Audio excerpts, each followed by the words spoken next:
সিলেটে যেভাবে মিজানুর রহমান আজাহারির ওয়াজের শেষে হট্টগোল করে বন্ধ করে দেওয়া হয়েছে তাতে আমি হতবাক এবং ক্ষুব্ধ। শুনেন তার কথা, শুনেন শেষ দিকের কথা। এই জায়গাটাতে এরকম কেন হইলো? শুরুতে তো এটা ছিল না।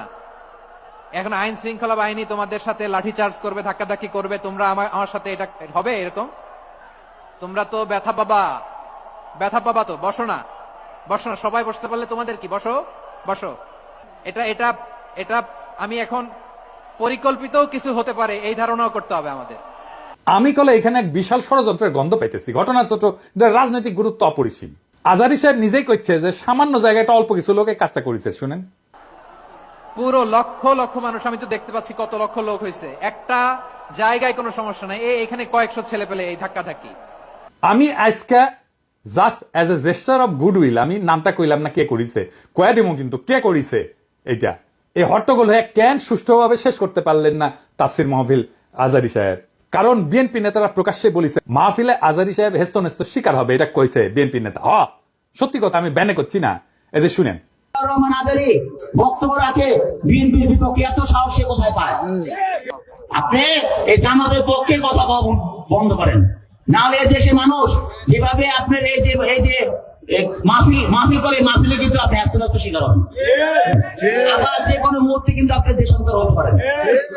ঠিক তার পরদিন এই ঘটনা ঘটলো। তার আগে তো অনেক নেতা, রিজভী ভাই তার সহকর্মীদের তাতায় রাখছে। এখন আজারির উপর কেন বিএনপি বিলে? দুইটা কারণে। এক, বিএনপির তো জমায়েত করতে টাকা খরচা হয়, এমন কোন বক্তা নাই যার বক্তৃতা শোনার জন্য লাখে লাখে মানুষ যাবে। খালেদা জিয়া বা তারেক রহমান আসলে যাইতে পারে, কিন্তু দেশে আছে এমন কোন নেতার বক্তব্য শুনতে এখন আর যাবে না লাখে লাখে লোক। আর আজারির বক্তব্য শোনার জন্য স্মরণকালের সর্ববৃহৎ সভা হচ্ছে, যেটি যাচ্ছে সেটি হচ্ছে। এটা গা টাটাইতেছে বিএনপির। জনসমাগম মানে ক্ষমতা, বুঝছাও? আমাদের ভিডিওর ভিউ গেলে ক্ষমতা, আমাদের পোস্টে লাইক শেয়ার ক্ষমতা, এই ক্ষমতাকে বিএনপি চ্যালেঞ্জ মনে করছে। আর দুই নাম্বার, ইন্ডিয়ার ডরায় জনপ্রিয় ইসলামী বক্তারে। এই জন্যই তারা চড়াও হয়েছিল মৌলানা দেলাওয়ার হোসেন সাইদের উপরে।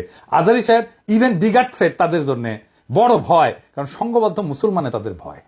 আজহারি জামাত করে না, তার বয়স কম, তারা যুদ্ধাপরাধী বানাইতে পারবে না, চমৎকার কথা বলে, আধুনিক মননশীল, অপূর্ব সুন্দর গলা আর চেহারা, মাশাআল্লাহ, ইংরেজি বলতে পারে ভালো। এইরকম একজন দায়ীকে কোনোভাবে টলারেট করবে ইন্ডিয়া? করবে না। এক বেকুব তার মাথার দাম ধার্য করেছে। শুনেছেন? শুনেন,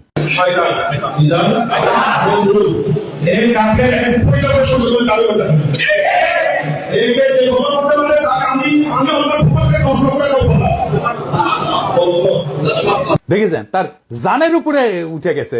পুলিশকে কইছে ওই হারামজাদার এখনই ধরে প্যাকেট করেন, ওই যে কইছে 10 লাখ টাকা দিবে, প্যাকেট করেন। বিএনপি নেতারা খুব অপমানজনক ভাবে কথা কইছে যে আজারি ইউজার পিছে লাগিছে। দেখেন দুদু ভাই কয় আজার নাকি মাজার কি যেন আছে, দেখেন শুনেন। ওই যে কে যেন আজার নাকি মাজার একজন আছে। দুদু ভাই, আপনারা যে বিএনপির দুদু বলে এটা জানেন? দুদু বুকের দুদু নাম বিকৃত করেন কে? বেদবি কুটি থেকে শিখেছেন? আপনার কর্মী আপনার কথা না শুনে আজারি হুজুরের কথা শুনবি? এটা জানেন না তো? কর্মীর সাথে তো যোগাযোগ নাই, জিজ্ঞেস করে দেখেন। আজারি হুজুরের নাম শুনলে কয়বার সালাম দেয় শুনেন, আর আপনার পিছে যায় কি কয় শুনেন। নিজেরা বেশি হারকুলিস ভাবেন না, বুঝছেন? উঠলে দিন বাগে খাইছে। আওয়ামী লীগ আমলে ওয়াজে এসে আওয়ামী লীগ নেতারা চড়াও হইতো না, দেখেছেন না? চড়াও হইতো না। এখন বিএনপি নেতারা চড়াও হচ্ছে। দুঃখিত, মুখ খারাপ করলাম হুজুর, বিয়াদবি মাফ করে দিয়েন, কিন্তু এই তো মেজাজ খারাপ হয়ে যায়। তো আপনি কেন ওগ্রে পাশে বসান কেন? আপনার ওয়াজে জমায়েতের ফুটেজ খাবার আসে, ওই হারামজাদা নিজেরা দেখলে তো পাবলিক আসবে না, কথাও কবে পারে না। আপনার ওয়াজের জমায়েতের ফুটেজ খাবার আসে, এটি এসে সে দেখায় যে আমি মেলা বড় নেতা। এগুলোর পাত্তা দিবেন না, দাবরানি দিবেন, সাইজ হয়ে যাবে। ওয়াজের দিন তারিখ যেদিন ফাইনাল করবেন ওই সময় কয়ে নেবেন মঞ্চে, যেন কোনো রাজনৈতিক নেতা না উঠে। এই হারামজাদা গুলা সেকুলার সাজে, কয় যে ধর্মকে রাজনৈতিক উদ্দেশ্যে ব্যবহার করা যায়। তুই উঠিস কেন ওয়াজের ইয়েতে? তুই রাজনীতি করিস তো, তুই ধর্মকে ব্যবহার করিস কেন? তাইলে তুই উঠিস কেন ওয়াজের স্টেজে, মঞ্চে? কোন রাজনৈতিক নেতাদের বক্তব্য দিতে দেওয়া যাবে না। ওরা কয় না নির্বাচনে আসেন, রাজনীতিতে আসেন, কয় না? হ্যাঁ, এই যে দুদু ভাই কইছে, এই যে শুনেন।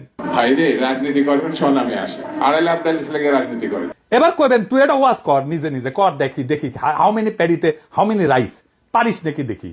আগামীর বাংলাদেশে রাজনৈতিক দুর্বৃত্তদের ঠাঁই নাই। হাজারো ছাত্র জনতা এমনি তাদের জীবন দেয় নাই। আমরা নতুন রাজনীতি চাই, আমরা নতুন কণ্ঠস্বর চাই, আমরা ফ্রেশ জিনিস চাই, সেকেন্ড হ্যান্ড মাল না। ইনকিলাব জিন্দাবাদ।